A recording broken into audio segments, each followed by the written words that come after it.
Welcome to the debate y, bienvenidos a nuestro análisis contrastado de hoy. Fijaos, a ver, si un puente de autopista colapsa de repente por un error de cálculo, lo que solemos hacer es mirar los planos, ¿no? Encontramos el fallo matemático en las cargas estructurales y simplemente lo arreglamos. Es un proceso, digamos, objetivo y sobre todo nos da certezas. Ya, claro, porque la física no tiene sesgos sociales. Exacto, pero imaginad por un momento que un sistema puramente matemático, usando esa misma precisión inquebrantable, decide negarte la libertad condicional, o rechazar tu currículum para el trabajo de tus sueños, o peor, te acusa de un crimen basándose única y exclusivamente en tu código postal. De repente, las matemáticas ya no parecen tan neutrales, ¿verdad? Desde luego que no. Y fíjate, es ahí donde toda esa ilusión de la precisión quirúrgica se desvanece por completo. Totalmente. Pues hoy nos adentramos en los fallos éticos y discriminatorios de los sistemas automatizados. Y la pregunta central que vamos a diseccionar aquí es la siguiente. ¿Son los sesgos discriminatorios en la inteligencia artificial un simple problema técnico? O sea, un error de optimización de datos que puede resolverse con mejor ingeniería. ¿O representan una institucionalización automatizada y, totalmente opaca de los prejuicios históricos de nuestra sociedad? Una pregunta nada sencilla, ya te lo digo. Nada sencilla. Yo, por mi parte, estoy convencida de que la IA carece de agencia. Es, en su nivel más fundamental, álgebra lineal y probabilidad pura. Vamos, que sus sesgos son artefactos estadísticos, ecos de los datos históricos. Y como problemas matemáticos que son, deben y pueden corregirse mediante rigor matemático y regulación pragmática. Pues yo lo abordo desde una perspectiva diametralmente opuesta. Reducir un fenómeno que literalmente destruye vidas a un mero error de optimización técnica me parece que ignora de manera flagrante la profunda asimetría de poder que existen en el diseño de estos sistemas. No estamos hablando de un puente que simplemente se cae. Ya. Estamos hablando de un sistema que decide a quién se le cae el puente encima, ¿sabes? Para mí, la inteligencia artificial se ha convertido en una caja negra que perpetúa pasivamente la exclusión y, francamente, exige una reestructuración sociopolítica integral. La crueldad no siempre requiere intencionalidad. A veces es simplemente un sistema súper eficiente operando con total indiferencia. A ver, para empezar a desenredar esto, creo que es fundamental que desgranemos el núcleo de la tecnología. Vale, cuando afirmo muy segura de mí misma que la IA no tiene intenciones malévolas, me baso en su arquitectura más básica. Un modelo de aprendizaje automático no puede ser cruel, porque no posee conciencia. Es una herramienta que busca minimizar lo que en ingeniería llamamos una función de pérdida. Vale, sí, la función de pérdida. Pero esa función tiene consecuencias reales en la calle. Por supuesto, no te lo niego. Pero expliquemos qué es para quien nos escucha. Imagina que el algoritmo está jugando al frío o caliente a una escala masiva. La función de pérdida es simplemente el mecanismo que le dice si se está alejando de su objetivo, o sea, frío, o acercándose, caliente. Su único trabajo matemático es llegar al punto más caliente. Es decir, predecir con el menor margen de error posible. Trata de predecir la siguiente palabra o identificar un patrón de píxeles. Ajá. Si observamos errores documentados, como los fallos gravísimos en la visión por ordenador, nos damos cuenta de que son, en el fondo, problemas de representación. ¿Te refieres a bases de datos como ImageNet, imagino? Justo. ImageNet es una de las bases fundacionales para entrenar modelos de visión visual.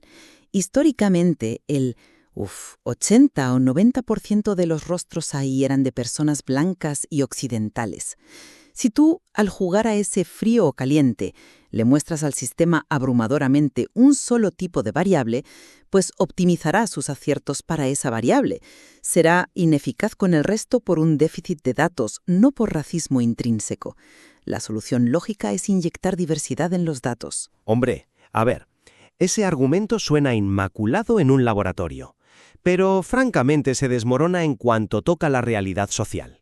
Delegar todo a la consigna de necesitamos más datos es un reduccionismo sumamente peligroso. La crueldad de la IA reside en sus consecuencias tangibles, no en si el código fuente siente odio o no. Fíjate en el caso del sistema Compass en Estados Unidos. Ah, el software utilizado en los juzgados, ¿cierto? Exacto, ese mismo. Un software utilizado por jueces para predecir el riesgo de reincidencia de los acusados. La evidencia demostró, y esto es escalofriante, que este sistema puntuaba sistemáticamente a los acusados afroamericanos con un riesgo muchísimo más alto que a los individuos blancos, incluso cuando estos últimos tenían historiales delictivos significativamente más graves. Y ojo, aquí está el quid de la cuestión. El algoritmo no preguntaba explícitamente por la raza. Espera, detengámonos ahí un segundo para que quede claro.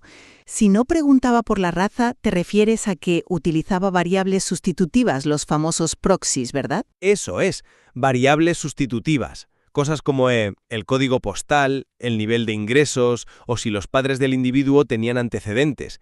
Factores que debido a décadas de políticas de segregación como el redlining y la sobrevigilancia policial están profundamente correlacionados con la raza.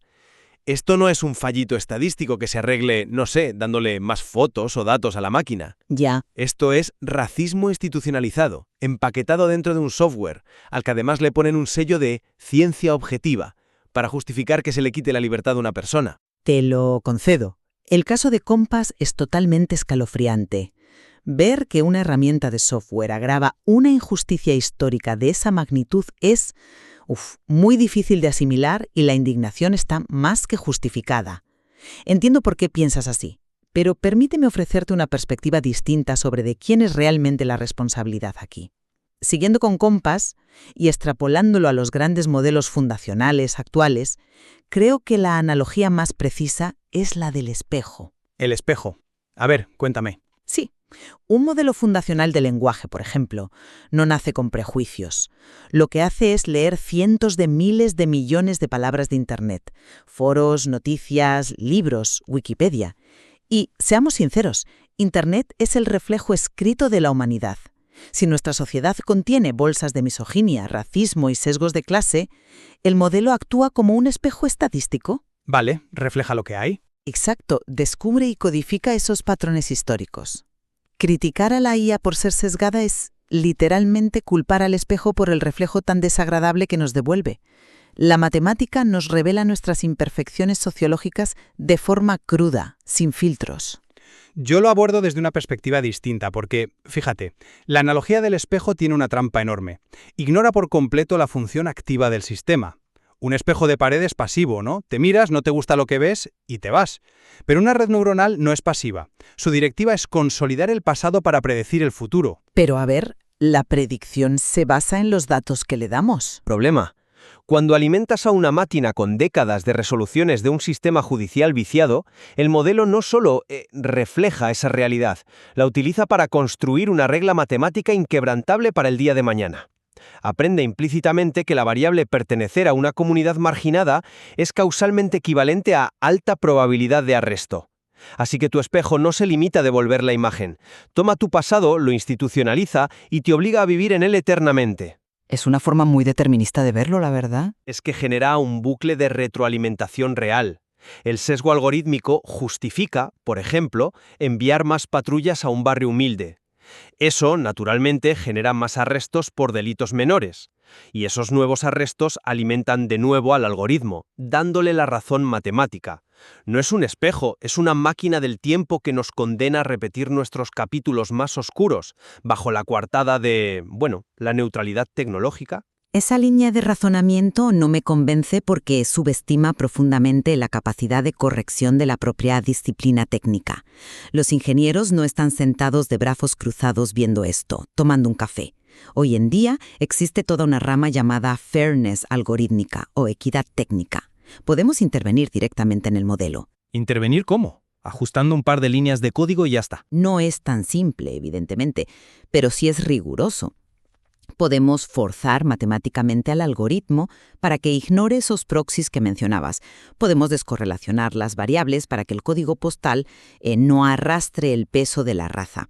Matemáticamente, tú puedes exigirle al modelo que las tasas de falsos positivos sean idénticas para todos los grupos demográficos. Sí, sobre el papel es precioso. El verdadero problema aquí y por lo que creo que no es un fallo exclusivo del silicio, es que para programar justicia en una máquina, primero nosotros como sociedad necesitamos una definición matemática exacta de justicia.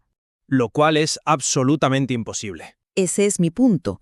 ¿Qué queremos? ¿Queremos igualdad de oportunidades, es decir, ceguera total ante las variables? ¿O buscamos igualdad de resultados, ajustando las cuotas? La humanidad lleva milenios debatiendo esto en foros de filosofía. La IA no crea el problema ético, simplemente nos obliga a cuantificar algo que siempre hemos dejado en la ambigüedad. Pero a ver, precisamente porque no tenemos ese consenso filosófico universal, dotar a una tecnología tan opaca del poder de tomar decisiones unilaterales me parece una negligencia monumental. Tú mencionas los ajustes de Fairness, ¿vale?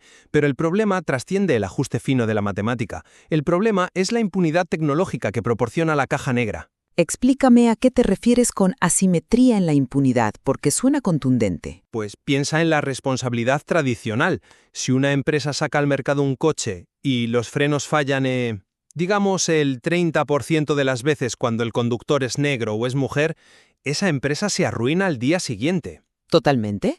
Hay litigios masivos, intervención estatal, portadas de periódicos. El daño es físico y es visible por todos. Cierto. El impacto físico es innegable y genera reacción inmediata. Pero ahora llévalo al software. Si un algoritmo de contratación descarta el currículum de una mujer brillante porque la red detectó patrones asociados a su género, basándose en, qué sé yo, un historial machista de la empresa. O si una IA financiera cruza variables de consumo y código postal para denegarle un crédito a una madre soltera. ¿Qué ocurre realmente? Pues que la persona recibe un rechazo. Sin más. Exacto. Recibe un correo electrónico automatizado, genérico e impoluto. Y ya está. No hay demandas masivas, no hay ruina para la empresa. La invisibilidad del software crea una barrera perfecta para la exclusión sistemática y, sobre todo, silenciosa. Y lo peor de todo, sin un botón funcional de apelación humana. Porque tú no puedes interrogar a una matriz de pesos sinápticos para que te explique su decisión. A ver, expliquemos eso último a la audiencia porque es un concepto bastante denso. Cuando dices que no puedes interrogar a una matriz de pesos sinápticos, te refieres a la naturaleza inescrutable de las redes neuronales, ¿verdad? Es como, imagina que un modelo de IA es un comité formado por miles de millones de microvotantes, que serían las neuronas. Sí, buena forma de verlo. Cuando tomas una decisión, todos votan a la vez, y tú solo ves el resultado final. Crédito denegado. No hay un acta de la reunión que te diga qué neurona específica vetó a la persona por su código postal. Es una analogía perfecta. Tienes el pastel horneado, lo pruebas y sabe raro, pero no puedes preguntarle al pastel qué ingrediente lo estropeó. Y cuando la vida de las personas depende de ese pastel, esa opacidad es sencillamente inaceptable. Es un punto interesante, aunque yo lo plantearía de otra manera, enfocándonos en la escala abrumadora del problema operativo que estas tecnologías intentan resolver. Has mencionado casos individuales, de créditos y contratación, pero llevemos el debate al terreno de la moderación en redes sociales, que es nuestro ágora digital global. Hoy, donde también hay unos sesgos tremendos, por cierto. Sí, pero mira el volumen. Cada minuto se suben millones de horas de vídeo, audio y texto. Es humanamente imposible moderar ese torrente utilizando exclusivamente personas. Claro, haría falta medio planeta moderando al otro medio. Exacto. Y sabemos que los moderadores humanos acaban con secuelas psicológicas severas por ver lo peor de Internet, ¿de verdad? Así que la IA interviene usando lo que llamamos vector embeddings. Que básicamente reducen el rico lenguaje humano a números fríos. Bueno, lo estructuran. Imagina una biblioteca inmensa flotando en un espacio tridimensional. En esta biblioteca el algoritmo coloca los libros, o sea las palabras, cerca unos de otros según su relación semántica. Si detecto un vector asociado a las palabras raza o género situado físicamente cerca de vectores de lenguaje de odio o insultos, el sistema bloquea el contenido por precaución. Así mitiga riesgos masivos en milisegundos. Entiendo la mecánica. Y yo pregunto, ¿comete errores? Claro que sí, es fuerza bruta. Sí, lo es, pero ¿acaso esta automatización a gran escala, asumiendo su imperfección técnica, no es la única vía funcional que tenemos para mantener en pie Internet sin que colapse en la pura anarquía? Lo siento, pero no me convence ese argumento. Permíteme explicarte por qué el daño colateral, como un mal necesario para la eficiencia operativa, me parece éticamente insostenible. El problema de tu biblioteca espacial es que la mecánica del lenguaje humano requiere muchísimo más que simple proximidad vectorial. Requiere calle, requiere contexto, ironía, reapropiación del lenguaje y entender las dinámicas de poder. Ya, pero a la velocidad a la que va Internet, el contexto a veces es un lujo inalcanzable. Y por tratarlo como un lujo, fíjate lo que pasa. Silencias a las víctimas. Los estudios demuestran de manera abrumadora que las publicaciones de activistas afroamericanos o del colectivo LGTBIQ+, son marcadas con una frecuencia altísima como discurso de odio. ¿Y tú sabes por qué? Bueno, porque emplean los mismos términos que la IA tiene catalogados en su zona de peligro vectorial. Exactamente por eso, cuando denuncian la homofobia o el racismo que sufren en su día a día, usan esas palabras. Y la red neuronal, que es completamente ciega al contexto sociológico, confunde la descripción de la opresión con la perpetración de esa opresión. Al utilizar esa fuerza bruta que tú defiendes por eficiencia, las grandes tecnológicas terminan censurando activamente a los colectivos marginados. La eficiencia empresarial jamás debería usarse como escudo para justificar el borrado digital de las minorías. Ese es un fallo estructural muy doloroso, no te lo voy a negar. Es frustrante, pero aquí es donde entra el contrapeso institucional, que es, de hecho, mi argumento final.